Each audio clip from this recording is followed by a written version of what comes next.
Welcome to Horror Makes Us Happy, the podcast where we ask the question, what is it about horror that makes us happy? Your hosts are Steve Becker and myself, Chris Whitman, and you can find out more about us at our website, horrormakesushappy.com. I feel happy. I feel happy. You're not fooling anyone. Go for a walk.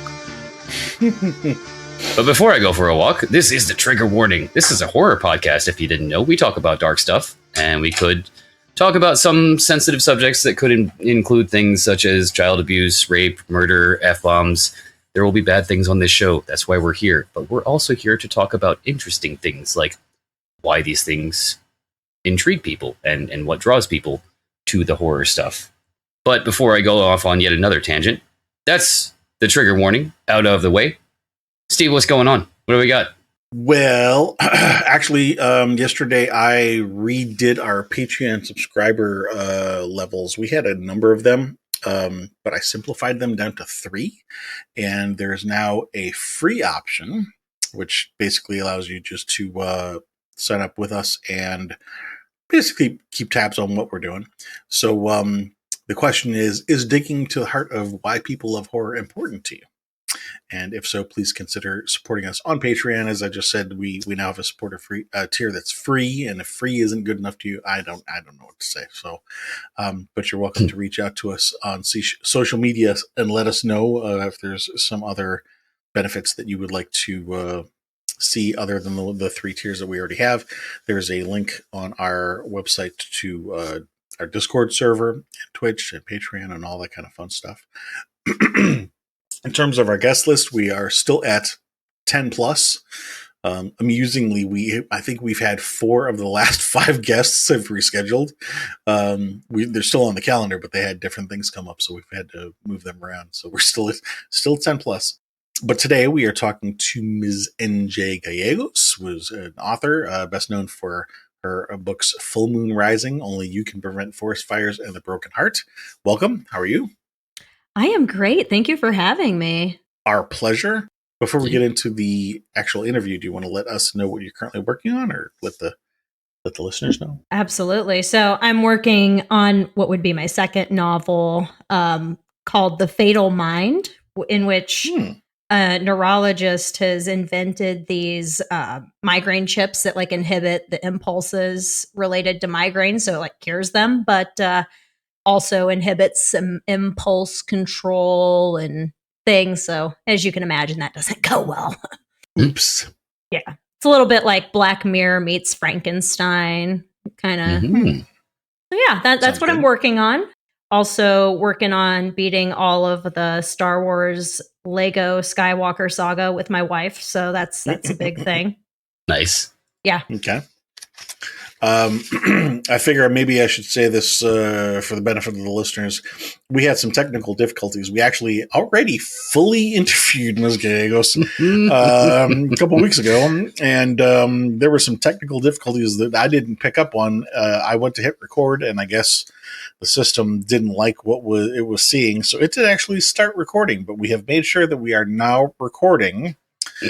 But there may be references to there might pause when you said, all right, I'm going to stop recording at the end of that episode. It's still priceless. It was all right, almost I'm going to stop.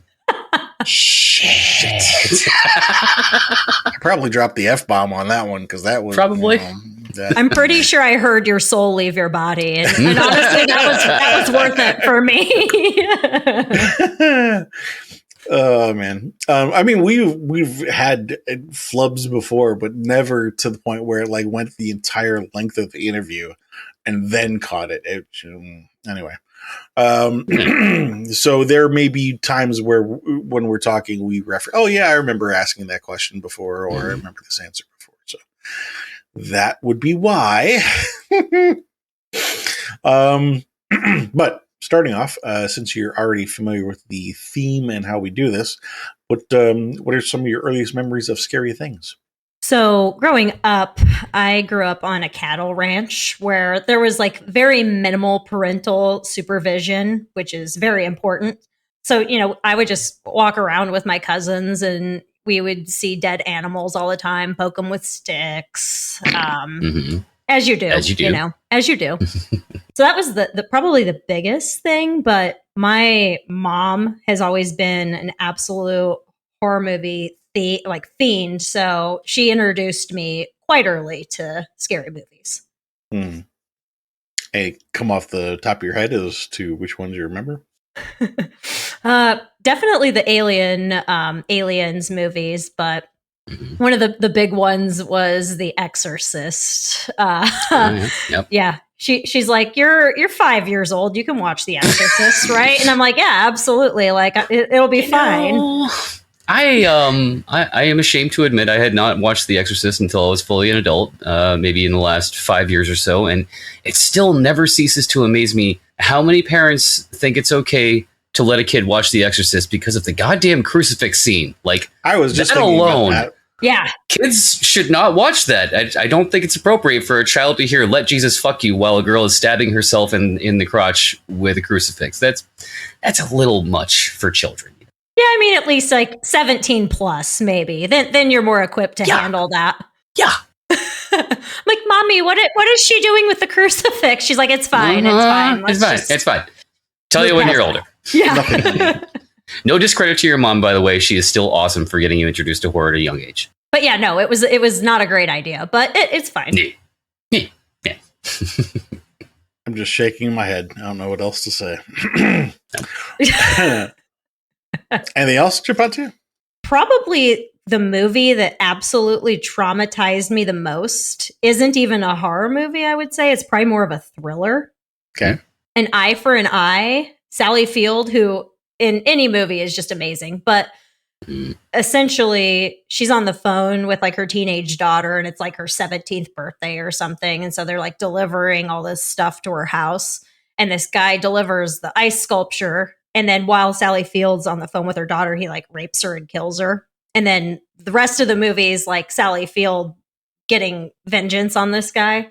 Right. And I just recall it being like the first time I ever had such a like sense of like justice. Like I'm probably, I don't know, like 7 or something. I'm not supposed to be watching this movie. I'm watching it like behind the couch where my grandparents are. And I was just like, yeah, fucking get him. Yeah.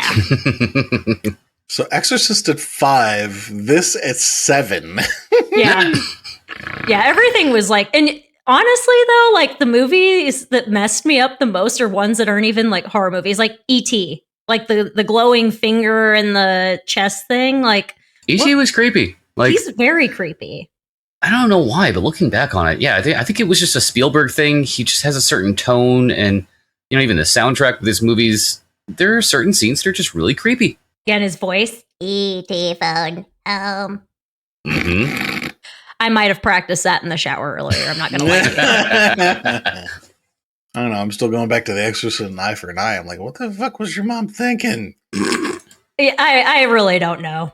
Honestly, Same, you know, I think her mind was probably on the same track as mine when I exposed my, I think, 8-year-old cousin to a marathon of Alien, Predator, and then maybe Aliens. Not thinking about the whole thing. I can still remember the shock on my grandmother's face when dude in Predators was like just spouting joke after joke of just inappropriate genital humor, like, you know, the geez, you got a big pussy. That's that one. not the same as masturbation and a rape.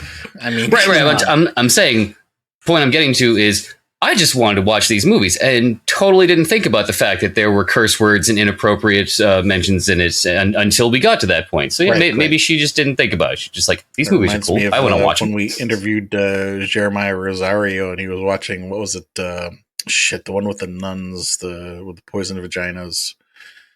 Fuck. Ninja Scroll. Yes. Did you say poisoned vaginas? Yes. She had a poisoned vagina. That was her thing. You know, it was a ninja movie. It was an anime, and they all had superhuman abilities. Hers was, if a man were to sleep with her, he would die. Damn. Yeah, so the story that he shared with us was that he had rented this from a movie, like a VHS plus, not knowing what it was, and then he's watching it there with his grandmother. Oh boy. That's a good movie. Like, there's a number of different ways you could carve up our episodes, but if you wanted to rank the funniest episodes, that would probably be in the top 3. Him and Paul and Ash, just Ott and Harry Horror were like probably top 3 funniest episodes. But yeah, he was watching that episode that movie with his grandmother in the background. Anyway, yeah, I can't imagine that went well. Although I must say, actually, it turned out she was a horror fan, and I turned out not to be that bad. But he was sweating bullets because he didn't know that at the time.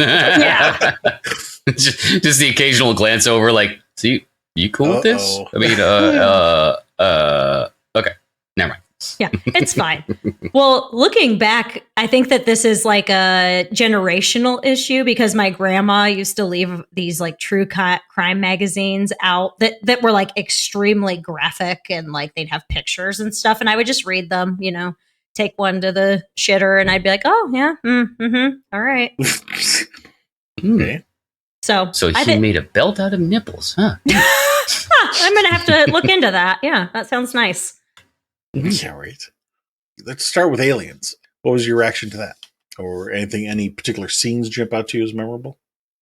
Jump out. I see what you did there. Pish. Ironically enough, the chest burster scene in the original Alien where they're all just having spaghetti, having a great time. Mm-hmm. And then, like that happens because, I didn't know what was going to go down on this Alien movie because I'd watched like cartoon alien stuff, like kind of fun aliens. And then this happened. I was like, oh shit. And then it also kind of put me off on spaghetti because I was like, I don't know if this is like a spaghetti problem. Yeah, right. But turned out it was more of a face hugger problem. So spaghetti's back on the menu, thank God. But it's like I was going to say it's like the satire of it, and I think it was Spaceballs. The guy had the special. Kind of puts you off spaghetti, like, I'm not going to have the special now. I will not be having that. Yes. And the eggs also just really freak me out because they kind of have that like squelching noise when they open. Ugh, I don't know. Those are probably the big ones. And then the scene in Aliens, obviously, where Ripley's in the loader and the most iconic line in all of cinema, "Get away from her, you bitch." Bam. Ugh. Mm-hmm. You probably don't know this, but I have a yellow Bronco that's like the same color as that loader that I have named Ripley. Yeah. Nice. Nice. Mm-hmm. Yeah, when you mentioned having a wife, obviously, and then mentioning aliens, I'm like, okay, so the thing inherited in the loader, yes. Yeah. Par for the course. Nope. Ripley made me gay. Ripley made me gay. It was the small panties. It was the teeny tiny panties. It was. I was like, oh my. I just rewatched Alien again the other day, and it still baffles me. I'm not complaining, but like, goddamn, dude, did you guys just find a napkin and you're like, this is your wardrobe? There you go. Well, I read somewhere too that she didn't shave her like pubic hair, so they had to spend this like obscene amount of money editing it out. Really? I read that somewhere. Yeah. So funny. I mean, if you think about it, if you're trapped on a ship, maybe even being in stasis for how many months? Right, they're essentially space truckers. Like, she would have a bush. Oh, totally. Anyway, I'm sure you can only imagine how many, for lack of a better word, we'll use the word compliments she's probably gotten over the years from, people of both sexes, really. Yeah. All walks of life. Yes. What do you remember about The Exorcist? The crab walk is the big thing that freaks me out. Yeah. Which is probably why I've never been flexible. I'm like, I'm not going to stretch or do anything that could potentially cause me to contort my body because I don't need to let the devil in me like that. Interesting. I've never thought of. I see this movie. Yeah. No, I want my joints to be stiffer than shit. Like, I do not want to bend. I'll trade you. I'm now having arthritis. I'll trade you. All right. I'll take your stiff joints and trade you this. Yeah, the crucifix one that part didn't bother me as much for whatever reason. The split pea soup vomit did get me. I'm not a big fan of vomit. despite being a doctor. Like the second somebody throws up, I'm like, all right, we need to get the nurse. I need to go. Bye.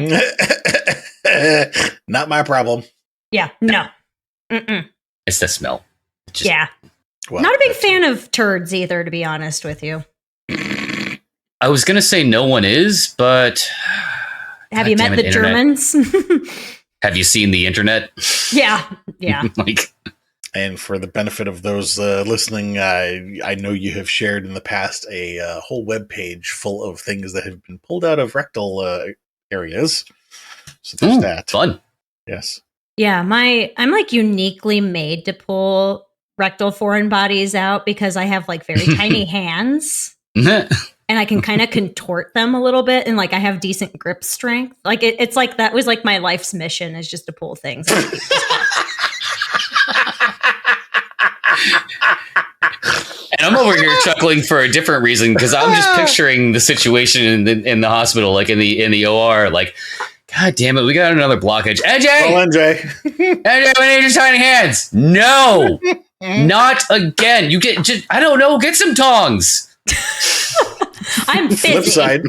Flip side, she's happy to do it. Oh, there's something about, just like wearing a man as a Muppet that just gives you supreme power.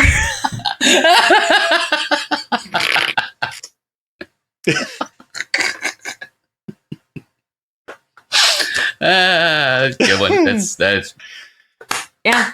Thank you. Wearing a man as a Muppet. I like it.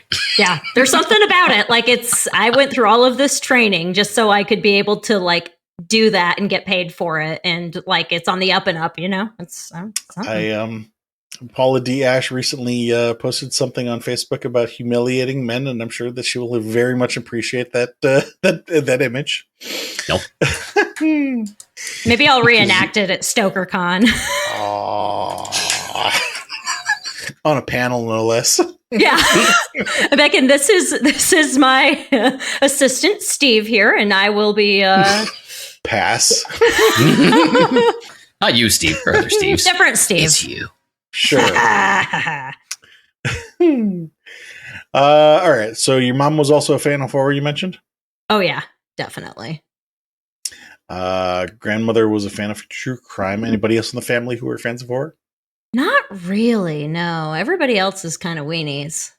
It's mostly the women. Losers. I know, right? Did you dress up for Halloween as a kid? Oh, yeah. We went hard for Halloween. I have a couple notable favorites. Probably my biggest favorite was the Mad Surgeon. Of course. Apropos. Yeah, obvious.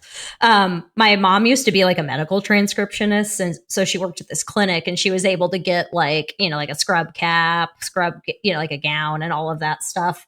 And then just bloodied me up, painted my face like ghostly white. And then, as you do in the 90s, you get a butcher knife from the knife block and you put some fake blood on it and you let your daughter run around the neighborhood with a legit butcher knife. Mm-hmm. Yep. Yeah. I mean, as you mentioned earlier, I do remember this one from our previous attempt at this interview. And that still just makes me grin. The fact that, it's, I don't know, maybe it was just more trust in children. Maybe it was simpler times and we didn't think about things as much back then, but you would totally do that. Just like, this one, I don't need this one for dinner. Go have fun. Yeah. Don't stab anybody, just, right. That's the totality of the concern and safety protocol. Just that one utterance of don't stab anyone. Okay. Just assuming that people won't be stupid. Yeah. And I didn't stab anyone as far as I recall, although there was obviously a big gap of that night. Well, that's the other half of that. The other side of that coin is victim shaming. Like if it happens to you, it's your own fault. True. Don't play with a girl with a knife. Yeah, it's not wise. So I had, the Mad Surgeon. And then I also had a pretty good werewolf costume at one point where she like glued a bunch of fake hair like everywhere. And I was wearing a flannel and like, I don't think I actually like spoke words that night because I like got really into character. So just a lot of growling and whatnot. Running around on all fours, biting people. Yeah. Yeah. Just as you do. Normal stuff. Are we still on Halloween? That's my normal Saturday night. Sorry. It's between you and your wife. Any least favorite costumes? Just like if we didn't have time or something and there was like a school party or something, the standard black cat ears and tail, which I mean, like I'm still down to be a cat like anytime. Like I wish I could be a house cat right now, but I like going hard for Halloween. Yeah. Yeah, it's not uncommon. We've had a couple of guests where they just say their least favorite costume was just the one that they didn't necessarily not like, but it was the phone in. Yeah. That's pretty much what that was. Any scary dreams or reoccurring dreams when you were a kid? Yeah. So I grew up Southwest Colorado, and it's called the San Luis Valley. So there's like a lot of, I think they're dormant or not active volcanoes around there. And it's fun.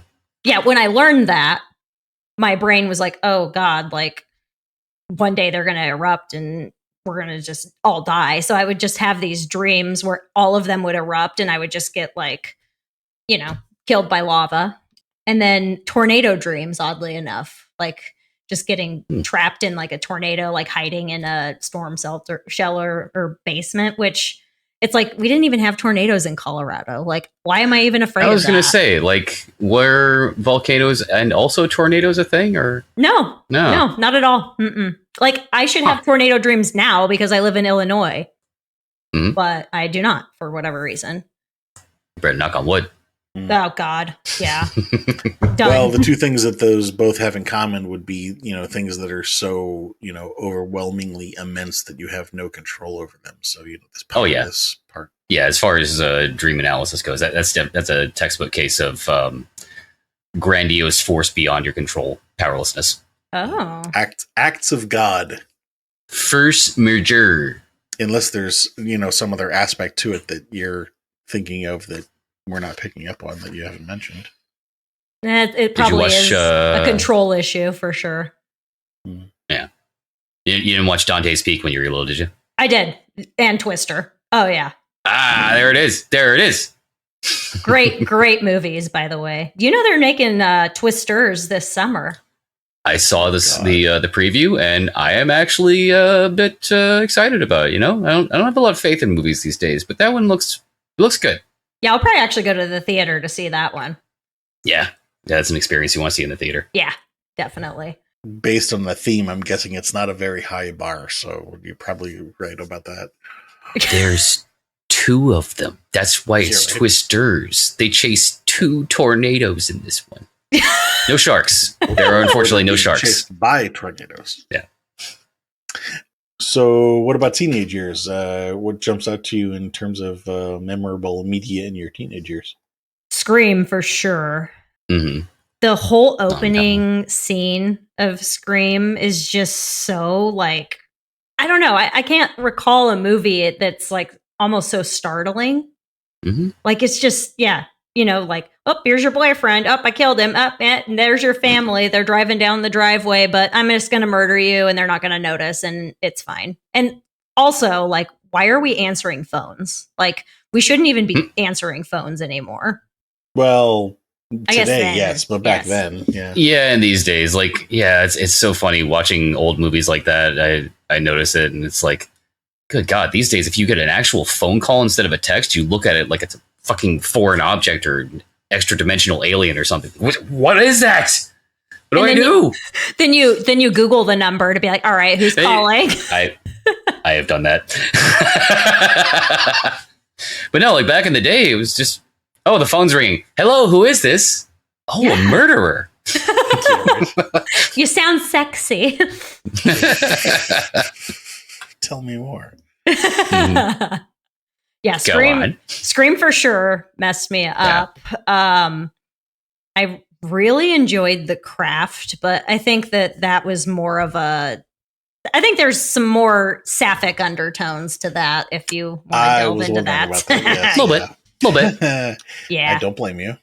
Yeah, we played like I think it was probably like middle school, like high school. We used to play at like sleepovers, like. What was it? Light as a feather, stiff as a board. And it did work one time. It did work, I have to say. Oh, okay. I believe you. Yeah. Anything else? Scream, The Craft? Final Destination. That airplane scene has ruined me for life.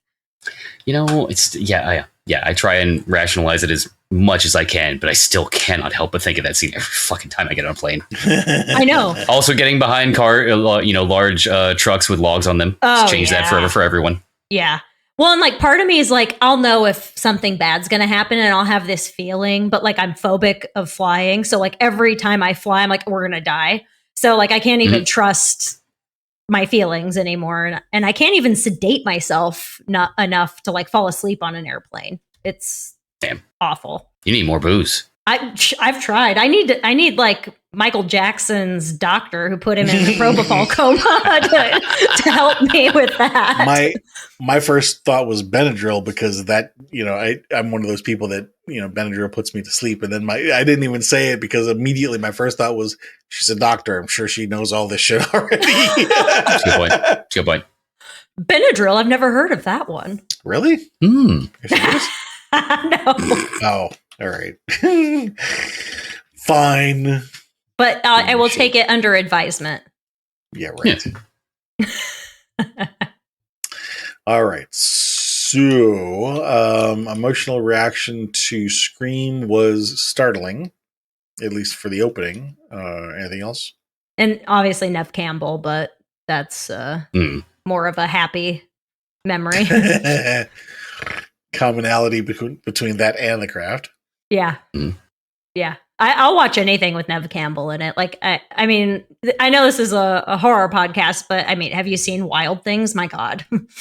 I actually have not, but I have seen the scene that you're probably referencing, and that's good enough. That's the only It's actually scene. a good movie. It is a good movie. It is. But yeah, that scene's obviously the best scene. Yeah.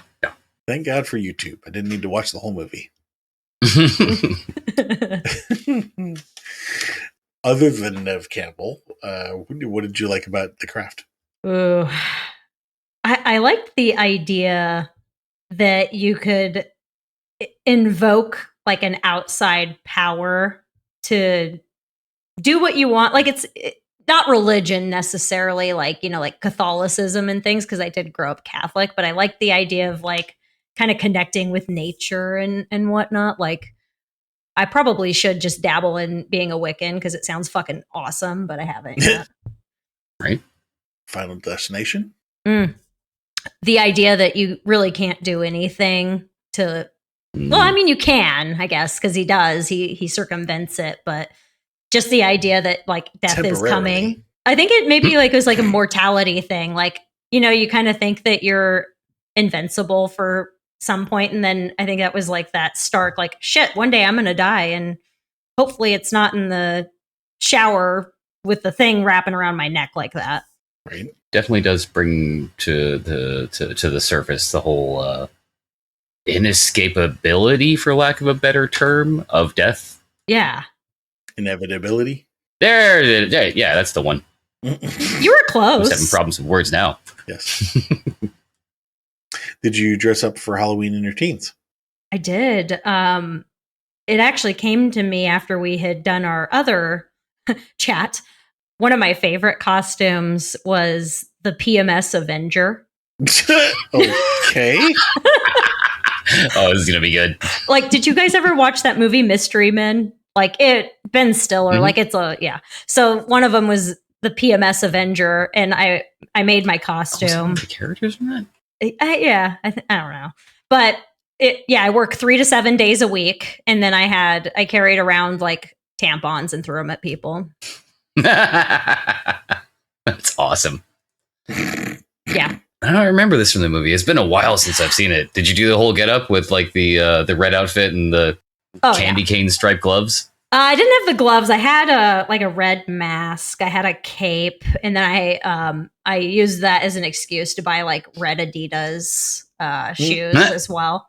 Mm-hmm. Yeah, I looked pretty cool. I'm pretty sure though my pre-cal teacher, because this was like high school, she was like, "What the fuck are you doing? Like, why are you holding tampons?" I'm the PMS Avenger. Okay. Yeah, she's like, "Ugh, God, she's not going to amount to anything." Right. Did you have any really scary dreams as a teen or reoccurring dreams? Teeth falling out. A lot of that. Okay. Yeah. That one. Okay. Which still can persist now, honestly. Mhm. But yeah, it was worse then. And then I'd wake up and I'd be like grinding my teeth because, like you'd be like grinding them and they'd loosen and then they just fall out. Ugh. Not pleasant. No, No, definitely that one. not. Let's see. Was there ever a time in your teenage years when you were completely calm or safe or bliss? Probably going for like long runs and listening to music. Get to zone Okay. out. Yeah. Rolling into adult years, any particular media jump out to you in your adult years as to stuff that you really liked or influenced you?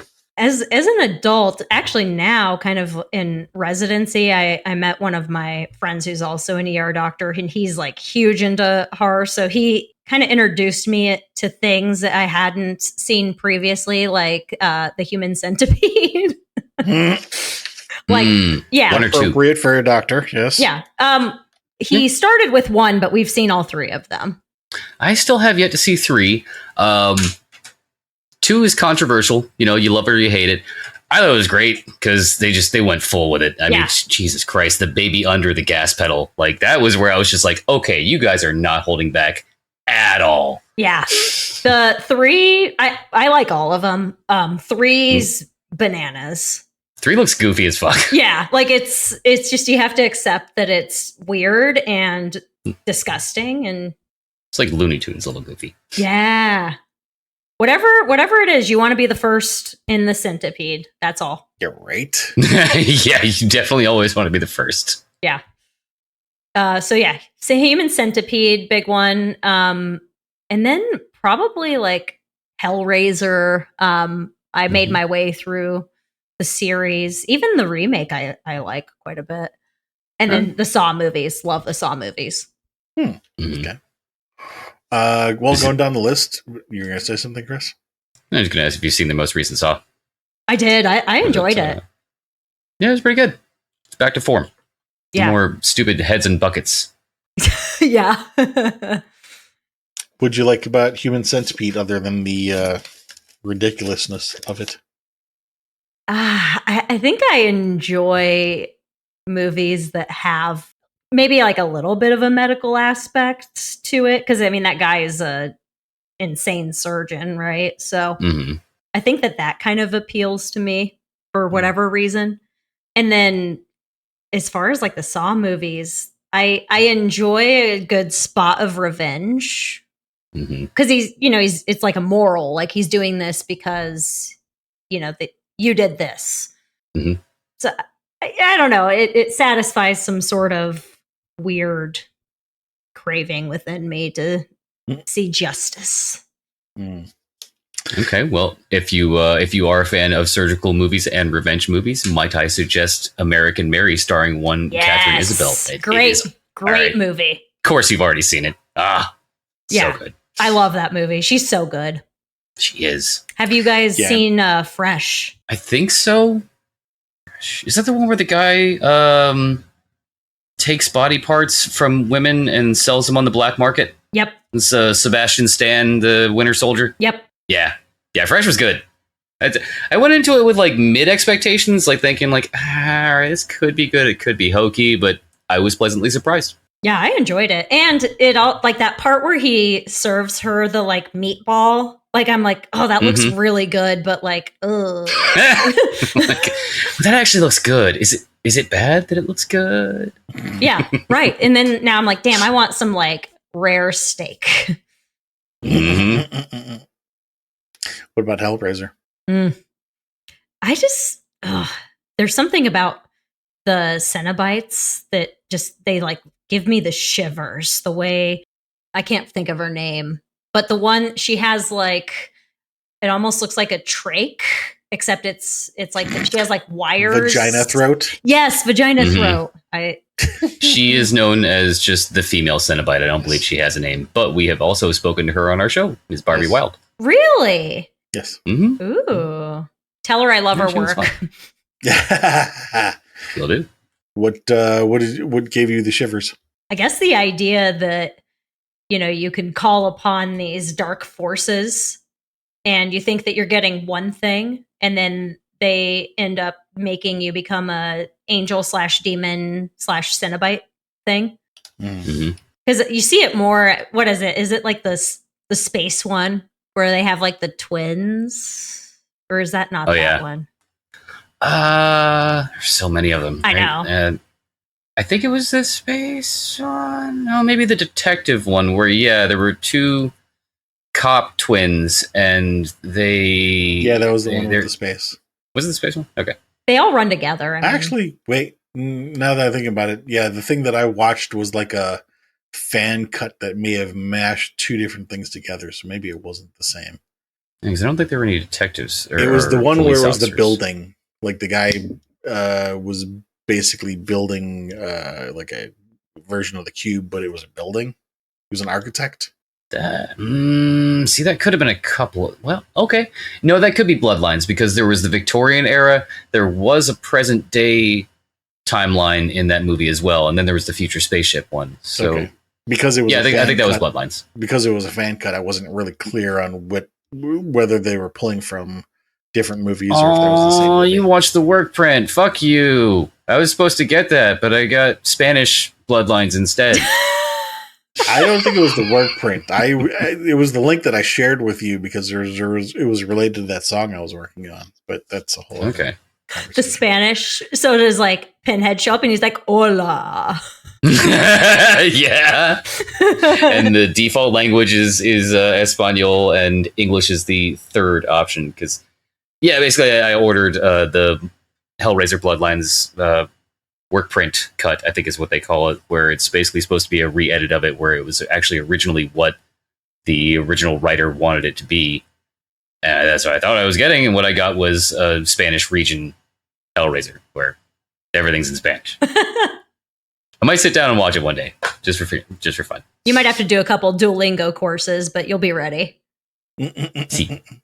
They always say that if you want to learn another language, the best thing to do is listen to music and watch movies and TV shows. So there you go. Yo hablo español 2 años en la escuela. Well, there's that, but also the fact that you probably are already familiar with it in English would probably help you learn. This means that kind of thing. Yeah, okay. Let's see. Halloween as an adult. Love Halloween as an adult. Although I work most Halloweens because I think like most of the people I work with have kids, so like they take them trick or treating and whatnot. So I do my standard either black cat ears. Although last year I was a plague doctor, but I didn't have like the full getup. I just had the hat and the mask. That's all you need. Yeah, maybe a book. It was a look. It was good. But probably my favorite costumes when I was in med school, I made myself like this Bowser shell out of like an old curtain and I stuffed it with a bunch of, I don't know, stuffing that I got probably from a pillow or something. And I ended up having a interview in California for residency. So I went out to like West Hollywood, went to the Abbey and almost got into a fight with some random chick. And I don't remember why, but my costume was on point. I was like a slutty Bowser wearing the shit. Slutty Bowser. Yeah. Gotta love that one. Yeah. That one for sure. And then there was another one where I made a Pikachu costume. Like I made this tail with like wire and yarn. And I definitely skipped a couple classes in med school to make this. So if there's any knowledge gap, it's probably from there. Any least favorite costumes from your adult years? Yeah, when I phone it in and do the cat ears again. Okay. Anything actually terrify you in real life as an adult? The big one that pops out is continuation of my airplane trauma. I was flying to Philadelphia for residency interviews and everything's fine, smooth sailing. And we hit this big bump and I look out the window because I'm on a window seat and the engine on my side is like flaming and like smoking. And the captain's like, "Oh, not a very big deal. Everything's fine. Nobody panic. But the captain is literally the dog beam. This is fine. yeah. Yeah. He's like, no, everything's fine. Everything's fine. Not a big deal. But we're going to be making an emergency landing. So, naturally, I think I'm going to die because why wouldn't you? And this guy sitting next to me, he sees me absolutely losing my shit. And he's trying to distract me. He's like, oh, well, what are you doing? Why are you flying to Philadelphia? And I was like, an interview. And he's like, for what? And I was like, emergency medicine. And he's like, your hand. I'm sorry, but yeah, like, come on. I can't help but picture you as Tina from Bob's Burgers doing one of her freakouts during this. Like, so what are you in town for? An interview. No, like, that's what it was. 1,000,000%. And he's like, well, you're handling this emergency really well. And it's like, shut up. Don't call attention to it. I handle other people's emergencies well, not my own. Yeah, like, come on. I think I remember hearing about this. Was this taking off from Colorado? I think we took off from Chicago. You probably remember it from the last time we had this conversation. Yeah. Probably. No, I definitely remember something in the news about a plane that was like taking off. They got as far as taking off the ground. The pilot looks out. He's like, one's on fire. All right, folks, we got to land. Well, yeah, and we land in like Cleveland, which is like yuck. But sorry, yeah, sorry, listeners from Cleveland. Sorry, guys. But I mean, if you're from Cleveland, I think you know. Yeah, right. And they're like, "Oh, we'll rebook you on a plane." I was like, "I'm not getting on a fucking plane right now. Give me my bag and give me a rental car." And and then of course I have a meltdown at the rental car counter. It was just a whole thing. And then when I showed up at my Wait, why did you have a meltdown at the rental? I think that it was like I was still reeling from the near death. Oh. And they were going to like really charge me a lot. So gotcha. I kind of manipulated the situation a little bit. Also, shitty situations on planes can turn you salty. Can relate when coming back from overseas with a friend. I think we had a layover in Boston or something, but it was also after being stuck on the tarmac for 3 hours in Turkey because it was so hot that the physics of lift would not work, and they couldn't turn on the AC because that would just overheat the plane even more. So yeah, I got a little pissy when we were at the next place, looking for our hotel rental or whatever. Just yeesh. Plane. So like it got so hot, physics doesn't work. Like that's not right. Yeah, dude, that was like a little shocking to hear that. Like the planes won't actually take off right now because the science that allows them to take off can't work because it's so hot. Like, why aren't we teleporting yet? Like, you can't tell me we don't have the technology. It's out there. Have I bet seen you. The Fly? Yeah, I blame Jeff Goldblum.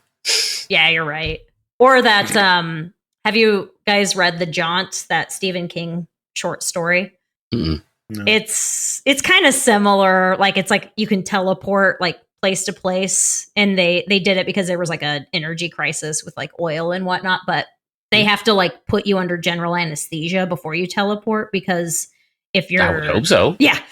If you're conscious, it's like it's like a cosmic horror, I guess. Like you see everything, and it drives you insane. Oh, okay. So it's like going through the warp without a Geller field. Yeah. Did you actually get that? That was a Warhammer reference. Well, I was just agreeing because it sounded nice. Okay, yeah. As I expected.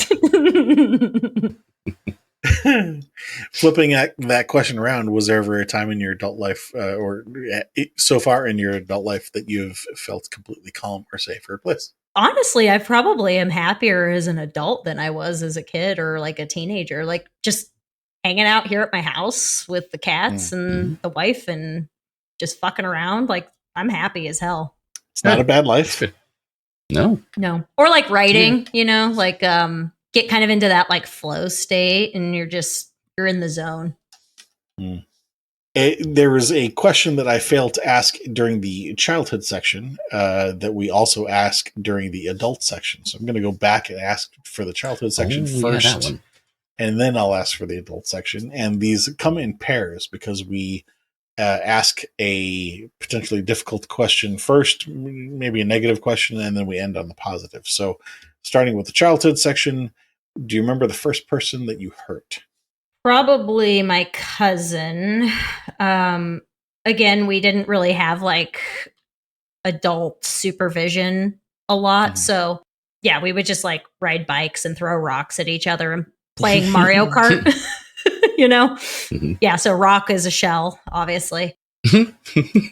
Probably that. Yeah. Some form of physical violence against my cousin. Okay. Do you remember the first person you helped?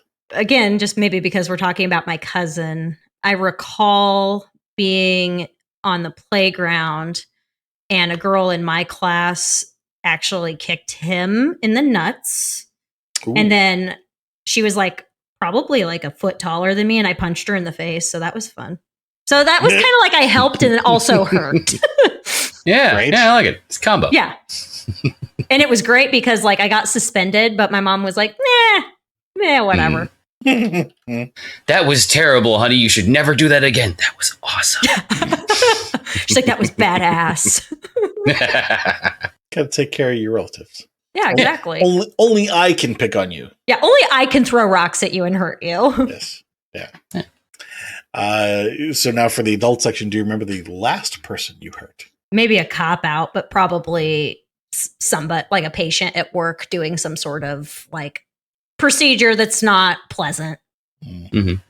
No fisting of any adults. Why did you bring that up? Like, Well, it's a callback to the rectal foreign bodies. Oh, yes. No puppetry. Yeah. Not everyone enjoys being a puppet. No, some do though. Some people don't mind it. To be honest with That you, is true. That is true. Well, that's how they got to be in your office. So you fell, and the shampoo bottle just went in there. that's a very common one. Okay. Yeah. Yeah, it is. I'm Quote, more of a unquote, fan if you're just like, common. yeah, like I stuck it up there and it is gone. I'm sorry. Felt good. At the least time. we're on the same page. Like you're being honest with me. That's a good start. Okay, so Yeah. Flanges. Yep. You should see some of the stuff I had like write on discharge instructions. Like, don't put that in your butt. Yeah, right. Mm-hmm. Isn't there a subreddit for that? Oh, probably. Probably. Do you remember the last person you helped? Uh, Probably the same thing. yeah. Right? It's yep. I like to harm people by helping them. It's a whole thing. Right. No, probably. Helping my wife get ready for our niece's birthday party. Yeah. Okay. So the next two questions are not just about horror, and it's not any particular time frame. It's your entire life. Do you remember what movie you have watched maybe more times than any other? I would probably say Revenge of the Sith. Yeah, Star Wars. Yeah. That has not come up in prior conversation. What do you like about that one? Well, I enjoy watching Anakin fall to the dark side. Mm-hmm. Just because it's Why is that? Well, I grew up watching the old trilogy, so I always thought Darth Vader was like pretty badass. So I think just like seeing how he came to be, I found very intriguing. Mm-hmm. Yeah, it's a fun origin story for the villain. You don't get that often. Right? Yeah. And this may be the same answer, or could be a different answer. But what would be your favorite movie? It goes back and forth between Alien and Aliens, probably. Okay. Yeah. I could probably take a guess as to why. Is there additional context that you would like to add? I find every stage of the xenomorph process to be terrifying. Like, I think there is probably one of the best movie monsters because you have the gross egg. Mm-hmm. You have the face hugger that, like, I mean, for all intents and purposes, like, face rapes you pretty much, right? Mm-hmm. Which creeps me out. Chest burster, awful. Xenomorph, also awful, has that tiny little mouth, acid for blood. Yeah, it's the creepiest thing to me. Okay. Let's see. Do you see any common threads about what kind of horror you like? Cannibalism, occult, metaphysical, psychological? I do enjoy psychological quite a bit. But if I had to go with like a theme, I really like zombie stuff. Really love zombies. That has not come up in the call yet. What do you like about zombies?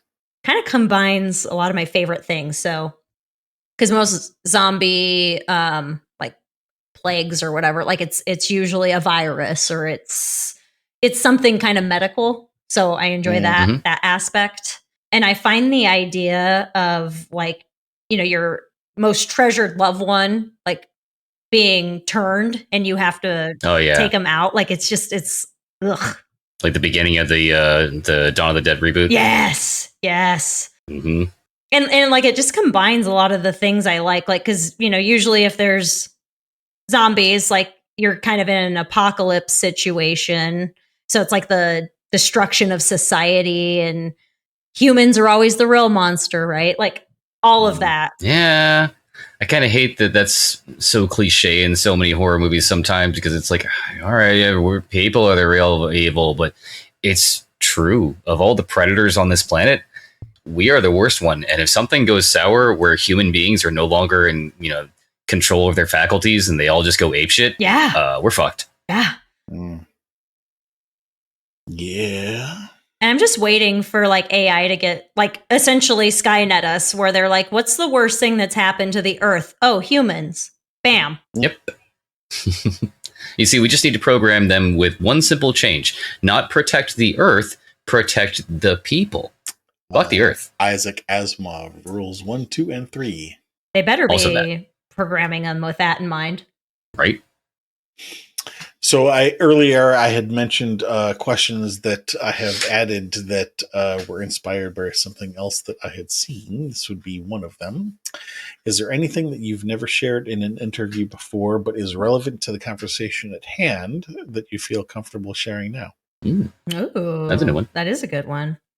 I think we can probably touch on my phobia of geese and how it ties into to zombies. Because like Canadian geese swarms, that's like a zombie swarm pretty much. I mean, they're thoughtless, evil creatures.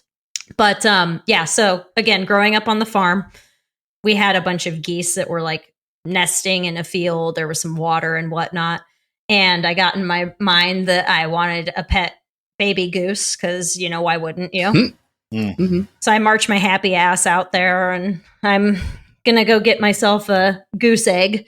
And naturally... Oh, yeah, you're going to get a goose egg. Yeah. So, naturally I piss off parent geese. So they start chasing me. And so I'm just like running, screaming, zigzagging. Nobody's, again, watching me. So like, I'm going to die. Like these geese are going to catch me and I don't know, peck my eyes out and murder me. So yeah, that I got away obviously because I am a very crafty individual. And because you're alive talking to us now, I mean, geese would absolutely murder you if you didn't get away. Yeah. I actually think that probably like our farm dogs got involved. I think that maybe they helped save me. Cut them off at the pass. Yeah. Mm-hmm. But geese are like total douchebags. They are. I mean, you're going for their eggs. Well, come on, like they can't spare one egg. They're still assholes. Like other birds, you go after their eggs, they'll make some noise, they'll peck at you. A geese will follow you. A goose, whatever. A geese. Yeah, like they will assault you. Like they don't even care. Yes. Also, fun fact, I just recently learned about Canadian geese. Apparently, they are not local to Canada. They were named after someone whose last name is Canadian. Really? I would want to research that. That does not. I didn't actually fact check that before regurgitating that. Damn it! I blame social media. Yes, I mean they do overwinter up north, so or not overwinter, but because they winter in the south, not the north. Yeah, actually, now that you mentioned that, I do remember that coming up in our previous interview where you mentioned that there was this connection between being chased by geese, analogy to being chased by zombies, which was rather amusing. They're pretty much the same thing. Yeah, right. So this would be the part of the interview where we would summarize what has come up so far and give you a chance to either correct us if we're wrong or add more context. The things that really, basically, it's a power thing. I mean, on multiple levels. I mean, everything from aliens and the chest burster and Ripley and the loader being powerful, eye for an eye, the daughter being raped on the phone is lack of power, erupting volcanoes and tornadoes, lack of power, teeth falling out in your dreams, that's typically a lack of power thing if you research that. Saw, revenge and justice, that is, having power over the people that have hurt you. Revenge of the Sith, and Anakin falling to the dark side. His story is a story about power to save the ones that he loves. Zombies and the apocalypse is lack of power. So they just multiple levels. Even the germaphobe thing, there's something that you're in some ways powerless against, other than maybe antibacterial stuff. But I mean, this is all reasonable. It's not something that we haven't heard before. It's very common for particularly women, because there's that what's the word I'm looking for? Women are often raised to be very aware of their surroundings and to be aware of what's going on around them, because men physically typically are stronger, and so there's that.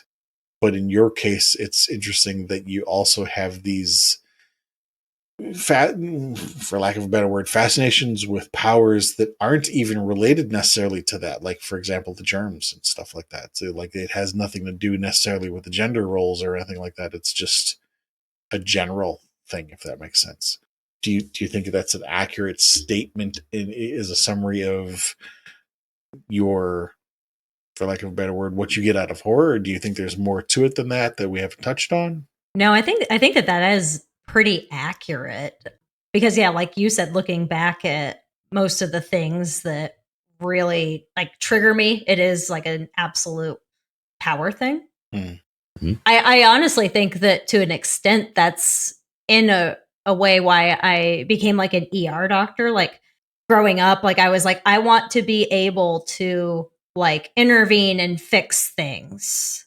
So again, reclaiming power again. You're a little bit of a control freak, ain't you? Yeah, kind of. But oddly enough, as far as anxiety kind of stuff, if it's something I can't really do much about, as far as politics or things going on in the world, I'm just meh, why worry about that? It's not a big deal. But then yeah, but then I'm on an airplane and I know I don't have any control or power over that, but I'm having an absolute 7-hour panic attack. So, and here I was about to say you're probably the one person who has mastered the Serenity Prayer, but no, you're right. There's the airplane thing. You're getting there. So the more, I'm trying to think how to phrase this, the further you go in reclaiming your own power, whether it's being a doctor or learning kung fu or whatever area you decide to go in, the more you know about it,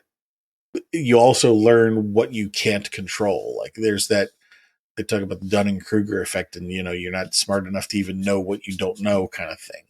The more you know, the more that you know that you don't know, and so know thy enemy. Well, the dividing line becomes clear. You can say, okay, I definitely know that I can control this part of it. And then, okay, maybe I can't control that, but the dividing line is much clearer. Whereas if you don't have any education in that area, you don't know anything, Yeah. So. Yeah, that's true. So I know the things that I need to not worry about, and then the ones that I need to worry about, and then the ones that I have no control over, like the airplane thing. I just have to accept that I'm going to lose my shit for a few hours, and it is what it is. I've thought about going to a hypnotist, but then that brings in its whole thing. A separate power struggle. Exactly. It's exhausting. It's exhausting being me. Yeah. It's all I want to be the dictator, but I can't do it. So having drilled down onto this power struggle part of it, why horror? Because isn't it possible to, dig into these types of power struggles and issues in other genres? Yeah, because I do enjoy, I like thrillers and things, so it's not like I'm a complete horror hound, but I don't know. I guess I find it comforting in an odd way just to watch people, either reclaiming their power or acquiescing to it. And again, it's like a blueprint. Like, if I watch all of these things, if I'm ever confronted with this thing in real life, I'll know what to do. Mm-hmm. That's why you got to watch all the shark thriller movies.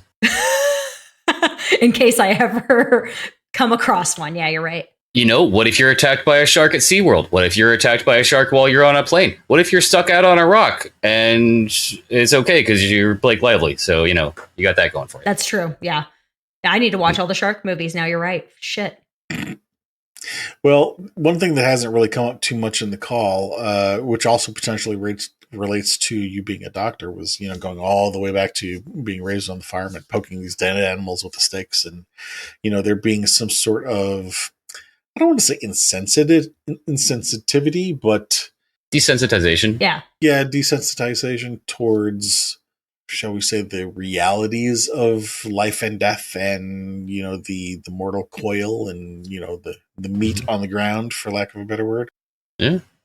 I'm thinking that potentially could play into how you perceive things and interact with things as well. True. Yeah. I've actually heard, I can't remember if it was like a therapist or somebody that said that, but they said that people that tend to self-select to work in the ER, they usually had some sort of childhood trauma that they want to have control of. Okay. Yeah. Yeah, that makes sense to me. Yeah. And you have to learn how to compartmentalize because, you'll be in the middle of a shift and you have somebody that codes that comes in that dies. You have to talk to the family and it's like the worst day of somebody's life.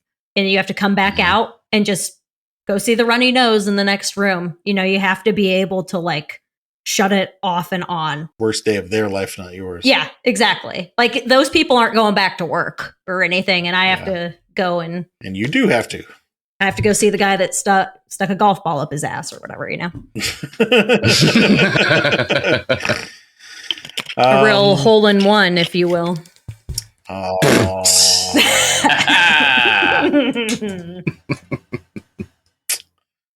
You got jokes. I'm all right. I don't want to brag, but I did win most witty in high school. Not most likely to succeed, most witty. I think it's better. Agreed. I think that's better. I agree. Pros and cons. Is there anything that you have thought of that you didn't get a chance to say? Maybe something came up earlier in the conversation and then took a left turn and you didn't get a chance to say it? No, nothing that's really popping out. Okay. Well, we very much appreciate the conversation. It was great talking to you. Yeah. We will put together a bio page for you and link to whatever it is that you would like to link to. So we will follow up with you offline to get pictures for slideshows and links and put together the bio page and all that kind of stuff. So anybody who wants to find out what you're currently working on can go there. Other than that, do you want to share again what you're currently working on? Yeah, absolutely. I'm working on that The Fatal Mind novel, which I'm hoping that I'll have some advanced review copies available at StokerCon, so we'll see. Okay. I am also currently working on a short story about a child molester that gets brutally murdered, so there's that. We always love to see that. Yeah, fuck them. The second part. Yeah. And actually, just yesterday or the day before, I did have a short story come out in Hellbound Books' Serial Encounters anthology, which is casual encounters with serial killers. And I tackled Eileen Wuornos. Oh, really? Yeah. The hitchhiking hooker. That's it. Yep. I think it was maybe the monster movie. I always enjoyed her story. I enjoy anything with Christina Ricci in it. Yeah. Oh, yeah. We could go on about that. That's a whole other podcast. Cool. Again, thank you for your time, and thank you to anybody out there listening. Please do come follow us at hormexishappy.com. Got a list of different people that we have talked to there, people that we'd like to get in touch with, merch. You can support us on Patreon. If nothing else, tell a friend. And please support us on Patreon. We want to be those assholes that list off like 85 Patreon names at the end of every episode.